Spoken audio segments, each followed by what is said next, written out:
Assalamualaikum warahmatullahi wabarakatuh. Selamat siang semua. Kenalin, aku Sri Wayuni. Pada kesempatan kali ini akan membahas mengenai peluang. Kita bakalan bahas tentang soal-soal dan jawaban dari soal-soal tersebut. Oke, without further ado, langsung aja kita ke pembahasan. Nah, jadi sebelum kita ke pembahasan yang soal lebih mendalam, alangkah lebih baiknya kalau kita paham betul apa sih yang dimaksud dengan peluang itu. Nah, jadi peluang itu adalah rasio ya teman-teman, atau kita sebut perbandingan dari banyaknya kejadian yang diinginkan dengan kejadian yang mungkin terjadi.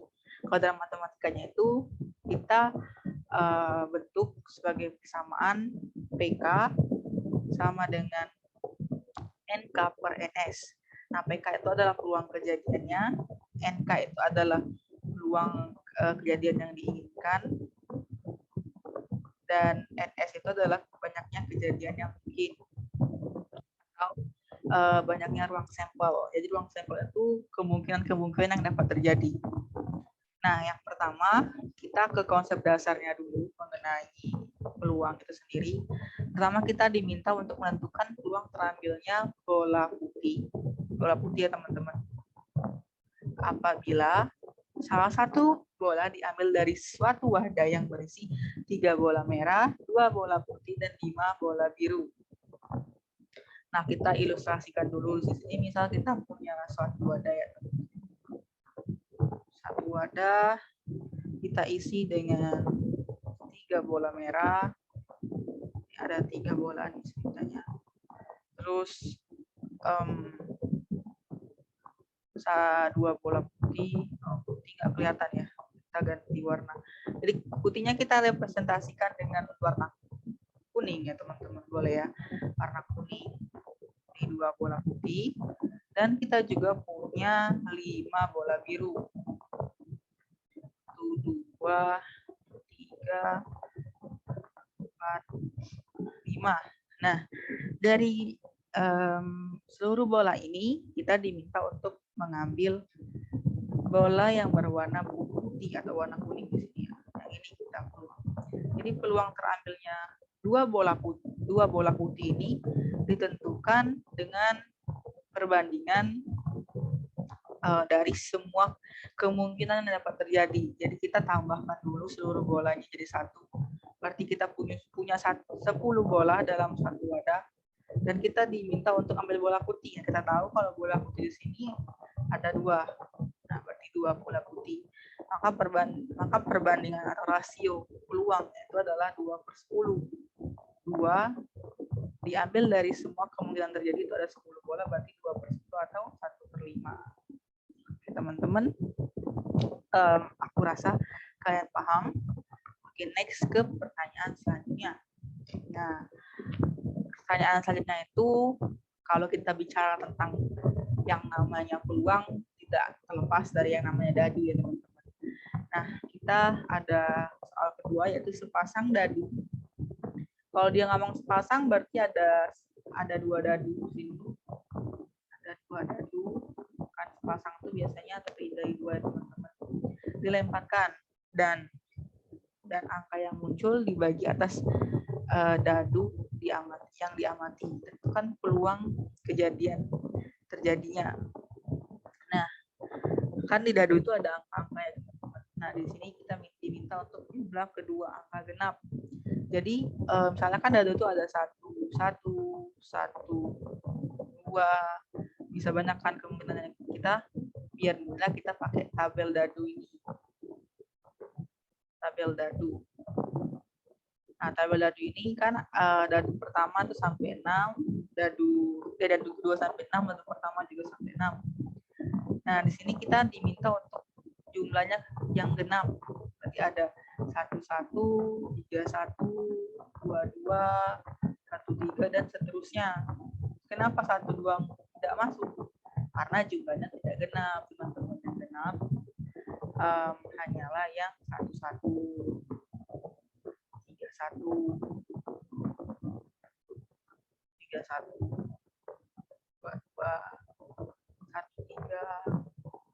51, 25, dan seterusnya ya teman-teman. Di sini ada 18. Kenapa dia per 36? Karena 6 dikali 6 itu 36. 6 ke samping dan 6 ke bawah. Atau juga jumlah dari seluruh kemungkinan ini ada 36. Jadi kita bagi dengan 36 atau 1/2. Nah, ini kan caranya agak ribet ya teman-teman, karena kita harus benar-benar teliti untuk melihat yang mana sih yang jumlahnya genap. Nah, jadi di sini aku ada cara, ya bisa jadi cara cepet juga sih, untuk mengecek kalau di jawab soal kan nggak bisa ya pakai cara ini, karena ini setahu aku nggak diajarin. Jadi di sini mungkin bisa untuk mengecek aja ya. Soalnya di sini kan ada jumlah kedua angka genap. Nah, jadi kalau cara cepatnya itu kita buat dulu tabel yang pertama ini yang paling sisi kiri ini, jumlah 2 dadu. Nah, ketika dadu dilempar, jumlah terkecilnya itu ada 12 kan. Jumlah terbesarnya itu adalah jumlah terkecilnya ada 2, jumlah terbesarnya itu ada 12. Kenapa gitu? Karena kemungkinan yang paling kecil itu adalah dadu pertama itu muncul 1, dadu kedua muncul 1. Jadi jumlahnya 2. Nah, kemungkinan terbesarnya itu dadu pertama muncul 6, dadu kedua juga muncul 6. Jadi 12. Itu ya teman-teman. Ya, mungkin ada teman-teman yang belum tahu dan mungkin juga ada yang udah tahu. Nah, udah ya, kita masukin jumlah dadunya itu 2, 3, 4, 5, 6, 7, 8, 9, 10, 11, dan 12. Nah, dari sini di sebelah kanannya kita buat mata dadu itu sendiri. Ada 1, 2, 3, 4, 5, 6. Kenapa tidak 7? Karena nggak ada mata dadu yang 7. Berarti kita hitung mundur 6, 5, 4, 3, 2, 1. Nah, dari situ kita lihat jumlah kedua angka genap. Berarti dia minta angkanya yang genap ya teman-teman. Yang genap apa? 2, 4, 6, 8, 10, 12. Ada 6 kan ya teman-teman. 6/12 karena yang paling maksimum ada 12. 6/12 atau 1/2. Sama nggak jawabannya? Sama kan, 1/2. Jadi itu teman-teman. Cara cepatnya mungkin untuk soalnya, misal kalau soalnya pilihan ganda atau mau ngecek gitu. Nah, yang kedua, kemunculan sepasang 1. Nah, kalau ini mah nggak usah kita pakai cara yang seperti ini karena kita udah kepikiran kan pasang 1 ya, berarti semuanya harus 1, 1, 1, 1,1, 1 dan 1. Ya, makanya peluangnya 1 berarti ya. Kemunculan nilai yang sama. Nah, ini juga nggak perlu pakai cara cepat karena kita udah tahu, otomatis tahu kayak yang sama, dadu-dadu yang sama itu 1, 2, 2, 3, 3, 4, 4, 5, 5, 6, 6, atau kita jumlahkan di sini ada 6 buah kemungkinan. Coret 6 buah kemungkinan dari 13 kemungkinan ya teman-teman. Berarti kita punya 6/36 atau 1/6. Jangan lupa teman-teman ya, kalau misal di pertanyaan yang pilihan ganda terus nggak dapat jawabannya, siapa tahu teman-teman tuh lupa untuk menyederhanakan, karena biasanya di soal pilihan ganda itu soal jawabannya adalah jawaban yang paling sederhana. Nah, yang ketiga ini barulah kita menggabungkan antara konsep kaidah pencacahan. Kalau teman-teman masih ingat kombinasi dan permutasi ya teman-teman. Nah, di sini kita gabungkan materinya dengan peluang. Gimana sih bentuknya? Nah, kita coba jawab. Ini ada soal nomor 3. Terdapat 4 bola ya teman-teman. 4 buah bola. 4 buah bola ini bakalan dipilih secara acak. Kita dulu tanpa pengembalian. Jika bola yang ada adalah 3 bola putih, 3 bola putih, dan 5 bola biru, tentukan peluang terambilnya. Kita ilustrasikan lagi kayak tadi ya kali ya teman-teman, biar kitanya kebayang juga. kita bola kuningnya, bola putihnya kita representasikan dengan kuningnya aja ya teman-teman. 3 bola kuning, 3 bola putih. Ya. Terus kita juga punya 5 bola biru. Mana nih bola biru? 1, 2, 3, 4, 5 ya teman-teman. Tadi di sini ada total berapa bola teman-teman? Ya, kita punya 8 bola. Nah, kita tuh yang pertama instruksinya tepat 2 bola putih. Nah, kalau udah dibilang tepat 2 bola putih, berarti kan kita disuruh ambil 4 bola nih. 4 bola nih. Nah, 2 bola putih udah pasti nih diambil. Berarti sisa 2-nya lagi adalah 2 bola biru dong. Nah, iya.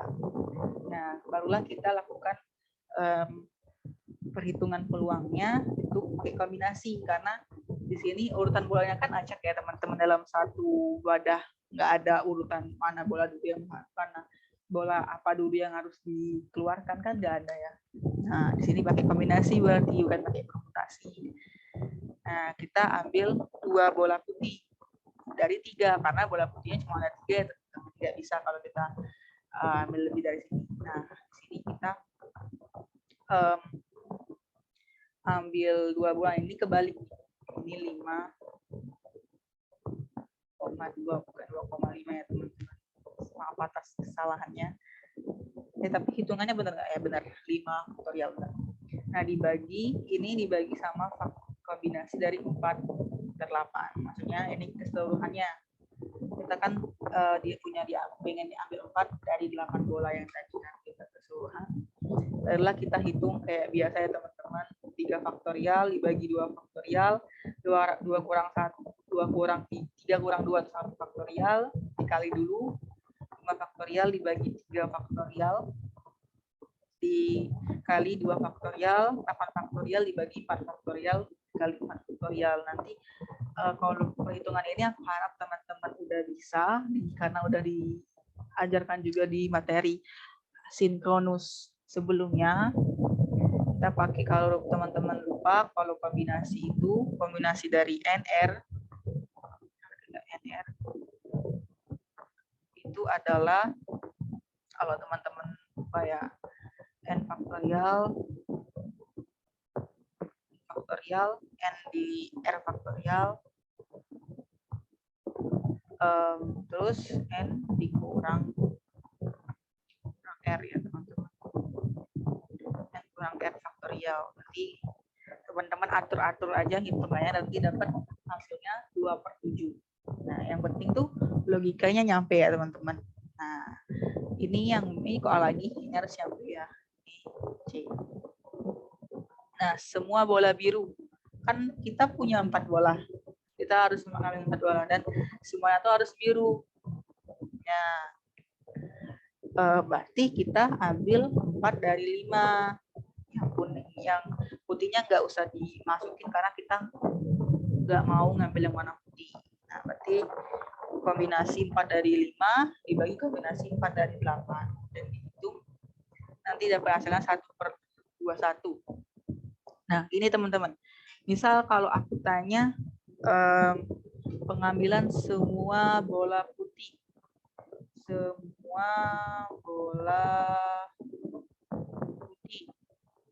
itu mungkin nggak teman-teman? Nggak mungkin, karena kita punya bola putihnya cuma 3 ya teman-teman. Sedangkan kita harus ngambil 4, ya nggak bisa. Kita nggak bisa mengambil sesuatu itu lebih dari apa yang mungkin terjadi. Yang mungkin terjadi kan kita cuma bisa ngambil 4 bola ya, 3 bola ya dari yang warna putih. Nggak mungkin lebih dari 3. Berarti soal itu, kalau misalnya ada soal kayak itu, berarti emang nggak ada jawabannya. Oke. Nah, kita 2 bola putih. Ketinggalan ini soal yang ke C, 2 bola putih dan 3 bola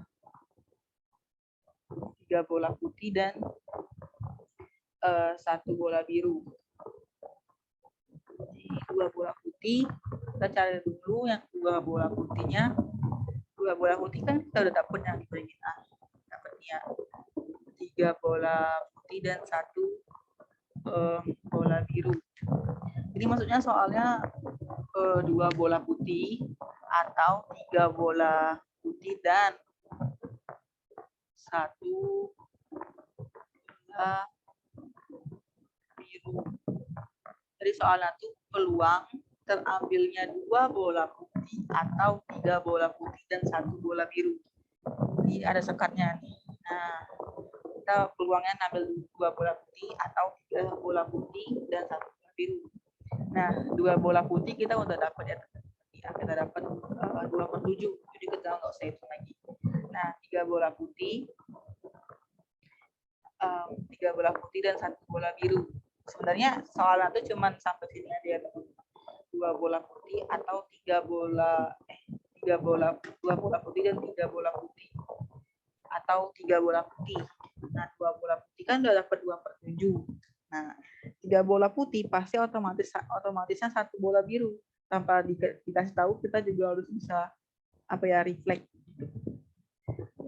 Nah, 3 bola putih diambil dari 3 kombinasi 3, 1 kombinasi 5, 1 diambil 1 bola putih dari 5 bola, 1 bola biru diambil dari 5 bola biru dan mengambil 4 bola dari jumlah keseluruhan bola.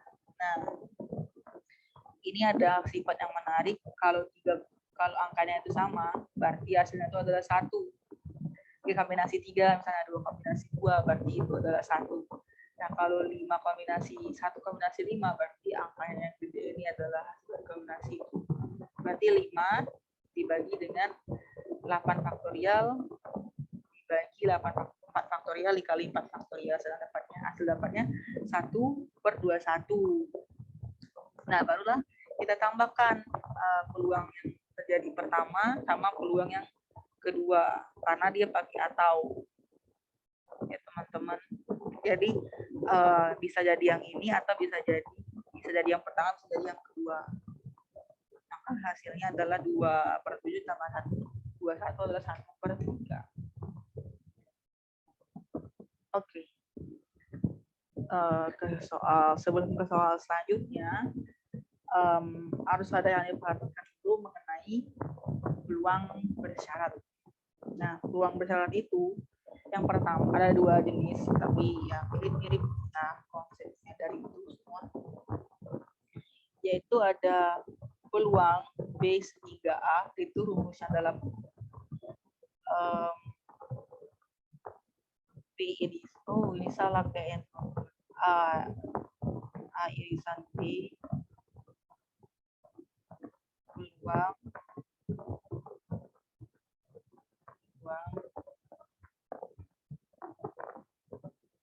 peluang A irisan B dibagi peluang A.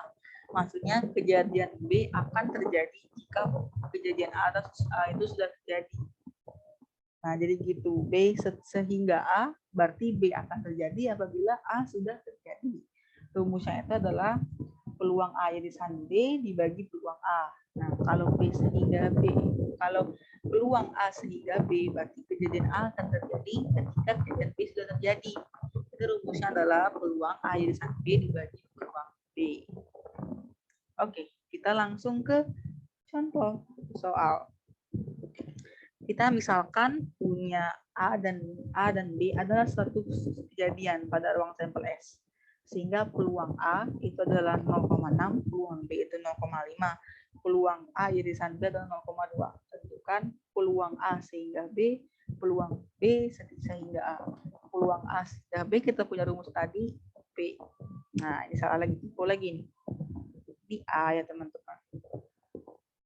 Ini peluang.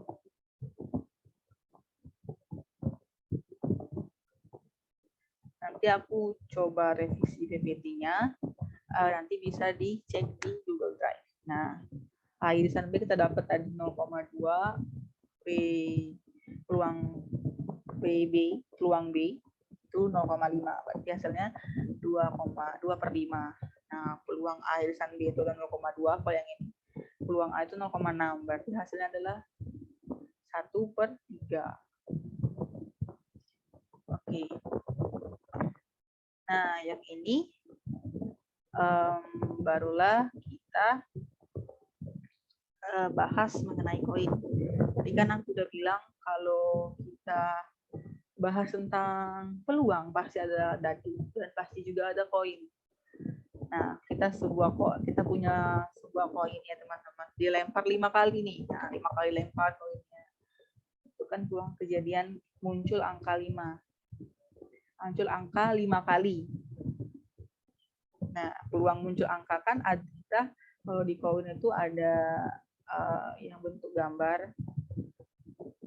Misalnya gambar apa nih? Gambar bebek ya.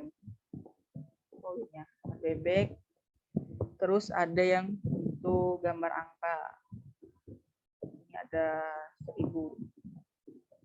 Nah, peluangnya itu kan ada 1/2 ya kalau angka, karena cuma satu dari 2. Berarti maka percobaan itu 5 kali percobaan adalah 1/2 pangkat 5 karena kita ngelempar 5 kali, itu 1/32. Nah, teman-teman, misal nih nggak kebayang kalau harus dipangkatin 5. Nah, ada juga cara cepatnya, bukan cara cepat, mungkin lebih ke cara lain untuk kita bisa mengetahui peluang dari sebuah koin. Nah, caranya itu misal kalau kita melemparnya sebanyak 1 kali, kita pakai yang ini. Kita melempar 2 kali, kita pakai yang ini, yang baris ketiga. Melempar 4 kali, pakai yang 3 kali pakai baris 4. Melempar 4 kali pakai baris 5, melempar 5 kali pakai baris 6. Jadi baris yang ini enggak usah yang ya teman-teman, karena seperti yang kita ketahui kalau dadu itu ada dadu koin itu kan ada apa ya, 2 sisi ya, jika mungkin cuma ada 1 sisi. Nah, kita lihat nih, dadu kan dilempar 5 kali, berarti kita pakai yang baris ke-6 ya teman-teman. Kita fokusin pada angka 1, 5, 10, 1, 5,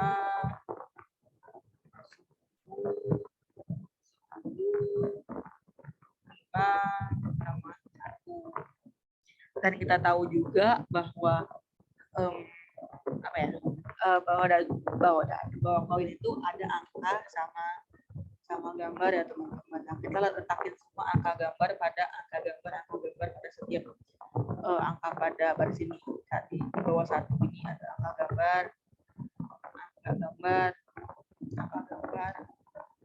gambar, ini punya pasangannya masing-masing angka gambar.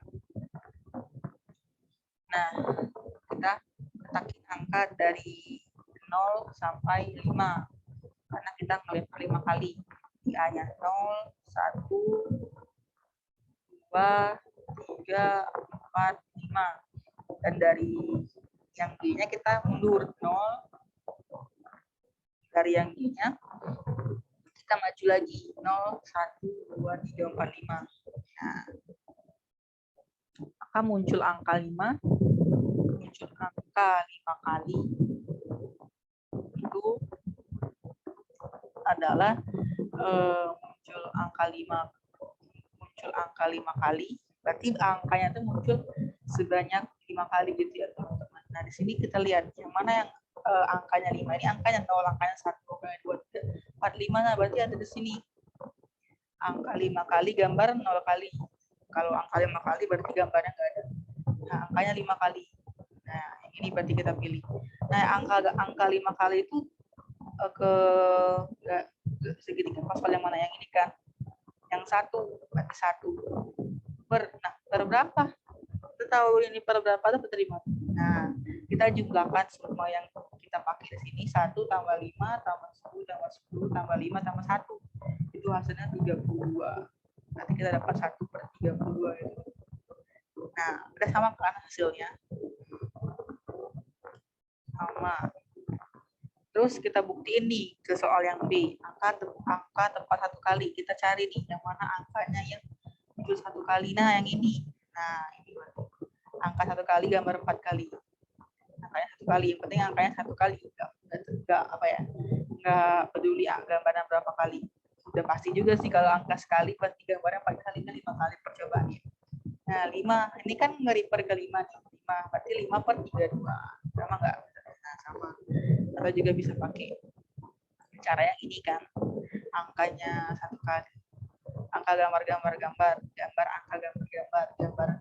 angka gambar itu juga bisa, tapi agak kesulitan ya teman-teman, misalnya nggak kepikiran, bisa pakai cara yang segitiga Pascal ini.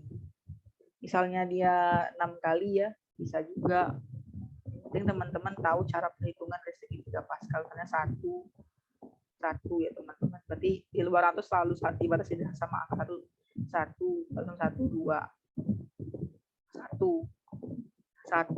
Pokoknya di depan, di akhir sama di awal itu ada 1. 1 tambah 2, 3. 2 tambah 1, 3. 1. Oke, aku rasa teman-teman udah tahu ya. Kalau ada nanti kurang jelas, bisa diulang lagi videonya. Oke, aku rasa soal mengenai koin tadi adalah soal terakhir. Semoga teman-teman bisa lebih paham, mendapatkan ilmu yang baru dari video ini. Semoga UAS-nya bisa dilancarkan, dan apabila terdapat pertanyaan bisa ditanyakan di OA lain yang tertera di deskripsi pada video. Terima kasih teman-teman. Sampai jumpa di tutorial selanjutnya.